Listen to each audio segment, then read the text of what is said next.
ఆ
హరియల్ ఎంతో బుద్ధిశాలి, స్నేహం విలువ తెలిసినట్టు మంచి చిలుక. హరియల్ మంగలిలతో నేను స్నేహం ఎందుకు చేయకూడదు? ఎప్పుడైతే హరియల్ మంగల్ కొరకు భోజనాన్ని తీసుకొని వచ్చిందో పప్పు మంగల్తో మాట్లాడుతూ కనిపించాడు. నేను కూడా మీతో స్నేహం చేయాలనుకుంటున్నాను. పప్పు హరియల్ మంగళ్ళు స్నేహితులయ్యారు. పప్పు హరియళ్ళు మంగల్ కొరకు ఆహారాన్ని సేకరించి తీసుకొచ్చేవారు. వాళ్ళు ముగ్గురు కలిసి మంగల్ పిల్లలతో కలిసి భోజనం చేసేవారు. మంగల్ ఆరోగ్యం బాగవుతోంది. కొద్ది రోజుల తర్వాత వేటగాళ్ళు పొదల్లో వలలు పన్నడం ఆ ముగ్గురు గమనించారు. అరే, అక్కడ కొందరు వేటగాళ్ళు వలలు పన్ని ధాన్యపు గింజలు ఎరగా చల్లుతున్నారు. మన పక్షులన్నిటినీ జాగ్రత్తగా ఉండమని హెచ్చరిద్దాం. పప్పు తోటి ఎలుకల వద్దకు వెళ్ళి వేటగాళ్ళ గురించి చెప్పింది. అక్కడ మంగల్ కూడా ఉడతలందరినీ తీసుకురావడానికి వెళ్ళింది. హరియల్ వనంలోని మిగతా పక్షులన్నింటికీ ఈ వార్తను తెలియజేసింది. కాసేపట్లోనే అక్కడికి ఎలుకలు, ఉడతలు గుంపులు గుంపులుగా వచ్చాయి. అవన్నీ కలిసి వలల్ని కత్తిరించడం ప్రారంభించాయి. మరుసటి రోజు ఉదయమే వేటగాళ్ళు వచ్చి వలల్ని చూసి, అరే, మన వలలు కత్తిరించబడ్డున్నాయే, ఇదేంటి? ఎన్నాడా మన పథకం బెడిసికొట్టింది. అక్కడి నుంచి ఆ కత్తిరించబడిన వలలు తీసుకుని వాళ్ళిద్దరూ వెళ్ళిపోయారు. వనంలోని పక్షులు హరియల్, మంగల్, పప్పులకు ధన్యవాదాలు తెలుపుకున్నాయి. మా ప్రాణాలు కాపాడినందుకు ధన్యవాదాలు మిత్రులారా. మీలాంటి వాళ్ళు దొరకడం చాలా కష్టం. అందుచేత మేమంతా ఈ రోజు నుండి మీతో స్నేహం చేస్తాము. పిల్లలారా, అర్థమైందా? ఆదర్శమిత్రుడంటే కష్ట సమయాల్లో కూడా తోడుగా ఉంటాడని అర్థం. అది మంగాపురం అనే గ్రామం.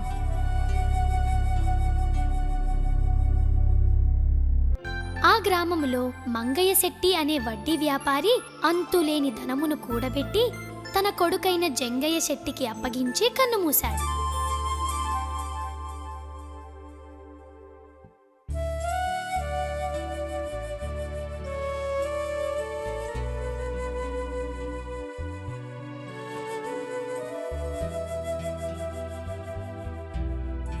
అప్పటి నుండి తన తండ్రి వ్యాపారాన్ని తానే చూసుకుంటున్నాడు. ఒకనాడు జంగయ్య శెట్టి తన తండ్రి గదిలోని ఇనుప పెట్టెను తీసి చూడగా అందులో ఉన్న ధనాన్ని చూసి పట్టలేనంతగా సంతోషించాడు. ఆహా, ఎంత ధనం! ఈ ఊరిలో నేనే అత్యంత ధనవంతుడిని. అయినా ఇంత ధనం ఇంట్లో ఉంటే ఎప్పటికీ ప్రమాదమే. ఇది దొంగల బాడిన పడకుండా ఎలాగబ్బా కాపాడుకోవటం అని తీవ్రంగా ఆలోచించాడు జంగయ్య. అంతలోనే అతడికి ఒక ఉపాయం తట్టింది. అంతే తడవుగా జంగయ్య తన ధనమునంతా 2 లంక బిందెలలో దాచి వాటిని ఊరి చివర ఉన్న ఒక పెద్ద మర్రి చెట్టు క్రింద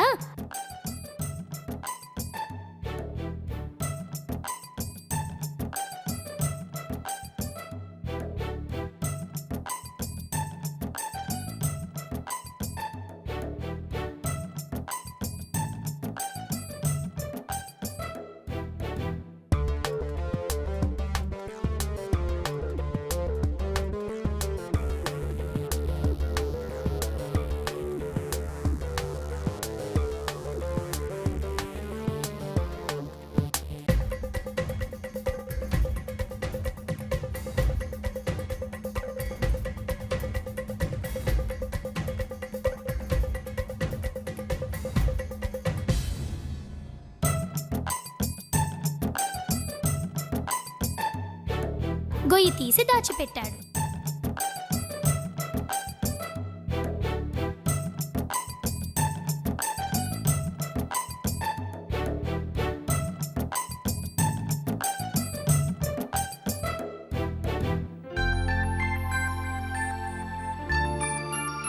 అమ్మయ్య, ఇంక నాకు ఎలాంటి భయమూ లేదు. కానీ ఇటువైపు ఎవరినీ రాకుండా చూడాలి.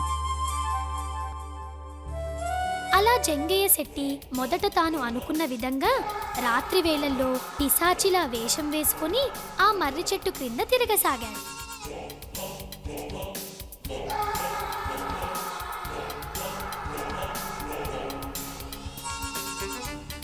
ఒకరోజు రాత్రి ఒక వ్యక్తి ఆ మర్రి చెట్టు దారి నుండి వస్తుండగా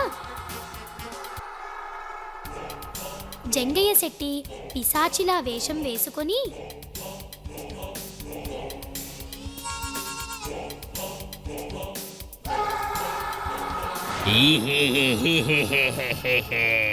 చంపుతా, నిన్ను చంపుతా. అమ్మోయ్ దెయ్యం, బాబోయ్ దెయ్యం తరుముతుంది, రక్షించండి, కాపాడండి.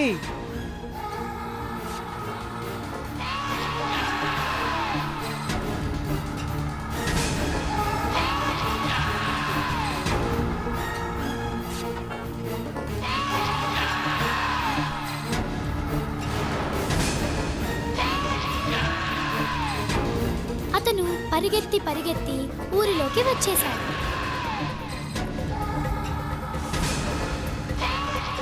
ఆ మరునాడు ఉదయం ఆ ఊర్లో అందరికీ చెప్పాడు. నిన్న రాత్రి మర్రి చెట్టు దగ్గర ఒక పిశాచాన్ని చూసా. అది నన్ను చంపుతానని వెంటబడింది. ఎలాగో బతికి బట్టగట్టాను. అటువైపు ఎవ్వరూ వెళ్ళొద్దు, వెళ్తే దాని చేతిలో చస్తారు. అలా ఆ బాటసారి ఆ ఊరి జనానికి చెప్పగా వారందరూ భయపడసాగారు. ఎంతగా అంటే జ్వరాలు వచ్చే అంతగా. ఏమండి, ఇది తాగండి.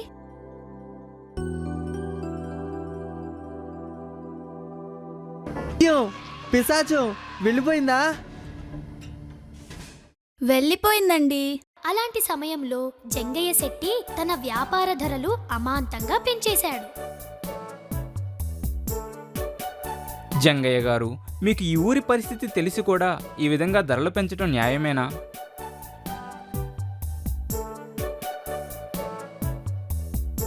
ఏమిటయ్యా ఈ ఊరి పరిస్థితి? నాకు తెలియదే. మీకు తెలీదా? ఈ ఊరి మర్రి చెట్టు దగ్గర పిశాచి ఉంది. అటువైపు వెళ్ళిన వారిని చంపుతుందంట. అయ్యో, అలాగా? అవును, ఈ ఊళ్ళో వాళ్ళు బయటికి పోవటానికి భయపడి నీ దగ్గరకు వస్తే నువ్వు ఇలా ధరలు పెంచడం ఏం బాగోలేదయ్యా. అయితే నాకేంటయ్యా, నీకు అవసరమైతే తీసుకో, లేకపోతే లేదు. అయినా ఇది తెలుసా నీకు? ఏంటది? ఆ పిశాచం ఎవరో కాదు, చనిపోయిన మా నాన్న మంగయ్య శెట్టి. నాకు కలలో కనిపించి మొత్తం చెప్పాడు. ఆ మాటలు విన్న అతను అందరికీ చెప్పాడు. ఆ ఊరంతా రాత్రిపూట నిర్మానుషంగా అయిపోయింది. దానితో ఆ ఊరిలో దొంగలు పడి దొంగతనాలు చేయడం ఎక్కువైంది. చివరికి ఆ ఊరి పరిస్థితి అస్తవ్యస్తమైంది. అలాంటి సమయంలో ఆ ఊరికి బుడుగు అనే అతను తన కుక్క భైరవతో వచ్చాడు. ఆ మర్రి చెట్టు క్రింద కూర్చుని ఉండగా ఒకతను వచ్చి, ఏంటి అక్కడ కూర్చున్నావు? నీకు తెలియదా? చీకటి పడుతోంది, తొందరగా వెళ్ళిపో. ఏంటి ఇక్కడ ఏదో పిశాచం ఉన్నట్లు భయపడుతున్నావు? ఏంటి సంగతి? అవును బాబు, ఇక్కడ నిజంగానే పిశాచం ఉంది. రాత్రి అయితే చాలు, ఇక్కడ ఎవరైనా ఉంటే వారిని చంపేస్తుంది. నా మాట విని వెళ్ళిపో. అలా అతను వెళ్ళిపోయాడు. అతని మాటలు విన్న బుడుగుకు అది నమ్మశక్యంగా అనిపించలేదు. ఇది ఏమిటో తెలుసుకోవాలని బుడుగు ఆ మర్రి చెట్టు పైకి ఎక్కి కూర్చున్నాడు. చీకటి పడింది. ఎవరో ఒకతను అక్కడికి వచ్చి తెల్ల దుస్తులు పైన వేసుకుని అటూ ఇటూ దెయ్యంలాగా తిరగసాగాడు. ఇదంతా గమనించిన బుడుగుకు విషయం అర్థమైంది. తెల్లవారుతుండగా అతను అక్కడి నుండి ఊర్లోకి వెళుతుండగా బుడుగు అతన్ని వెంబడించాడు. ఆ ముసుగు వేసుకున్న మనిషి ఒక ఇంట్లోకి వెళ్ళాడు.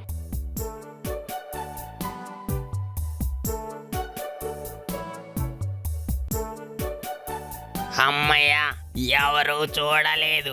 ఈ ఊరి జనాన్ని ఇలాగే భయపెట్టాలి. హీ హీ హీ హీ హీ హీ.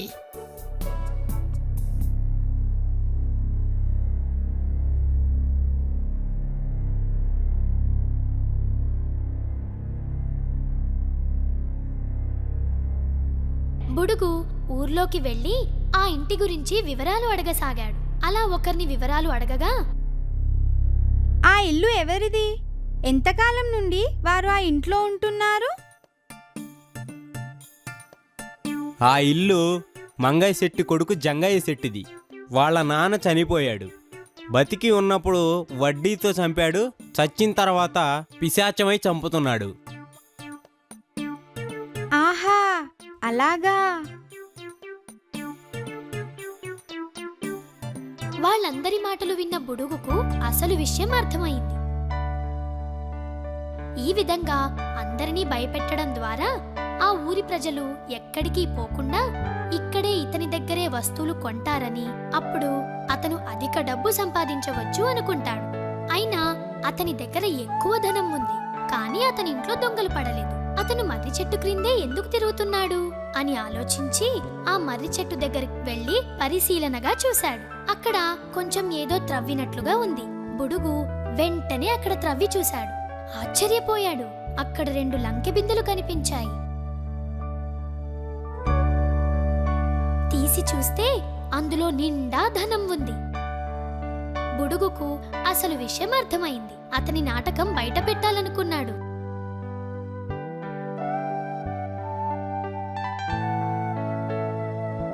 జంగయ్య ఇంటికి బయలుదేరుతాడు.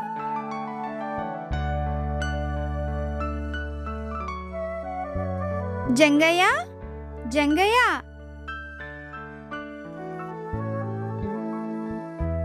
ఎవరు? ఎవరది? నా పేరు కళ్యాణ చక్రవర్తి. మీ నాన్నగారి కోసం వచ్చాను. ఆయన చనిపోయి చాలా కాలం అయిందే.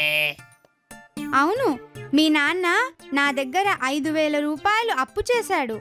ఇప్పుడు ఆ డబ్బు వడ్డీతో సహా నువ్వే తీర్చాలి. అసలు నాకు ఏమీ తెలీదు. నిన్ను ఇదే మొదటిసారి చూడటం. నేను ఇవ్వనుగాక ఇవ్వను. నువ్వు చూసినా చూడకపోయినా అప్పు అప్పే. ఇలాగేగా నువ్వు వడ్డీ వసూలు చేస్తావు. నీకొక న్యాయం, నాకొక న్యాయమా? నువ్వు ఏమైనా అనుకో, నేను ఇవ్వను. ఇక వెళ్ళు వెళ్ళు. చివరిసారిగా అడుగుతున్నా, ఇస్తావా ఇవ్వవా? నేను ఇవ్వనయ్యా. కావాలంటే ఈరోజు రాత్రి మర్రి చెట్టు దగ్గరికి పో. అక్కడ మా నాన్న పిశాచమై ఉన్నాడు. అక్కడ అడిగి తీసుకో. మీ నాన్న కంటే మా నాన్న పెద్ద పిశాచం. అక్కడే ఇప్పించుకుంటా. 5,000 ఇస్తాడో లేక లంక బిందెలు ఇస్తాడో తేల్చుకుంటా.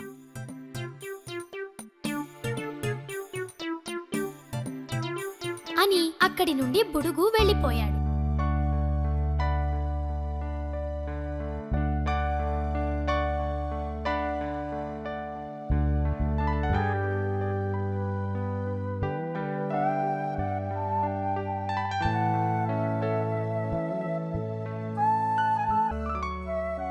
లంక బిందెలు అనే మాట వినేసరికి జంగయ్యకి అనుమానం వచ్చి ఆ రోజు రాత్రి పిశాచంలా వేషం వేసుకుని మర్రి చెట్టు దగ్గరికి బయలుదేరుతాడు.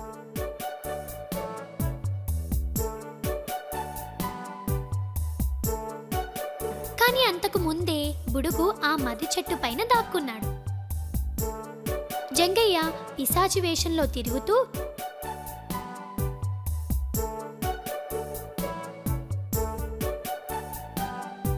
క్రింద ఉన్న లంకె బిందెలను బయటకు తీశాడు. అమ్మయ్య, అనవసరంగా భయపడ్డా. నా ధనం నా దగ్గరే ఉంది. ఎవరు వచ్చినా దీనిని కనిపెట్టలేరు. అది ఆ బ్రహ్మకు కూడా సాధ్యం కాదు. హే.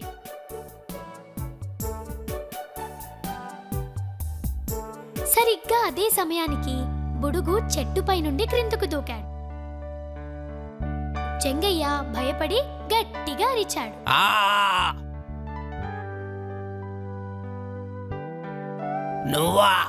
నువ్వెప్పుడొచ్చావు? నేనెప్పుడో వచ్చాన్రా.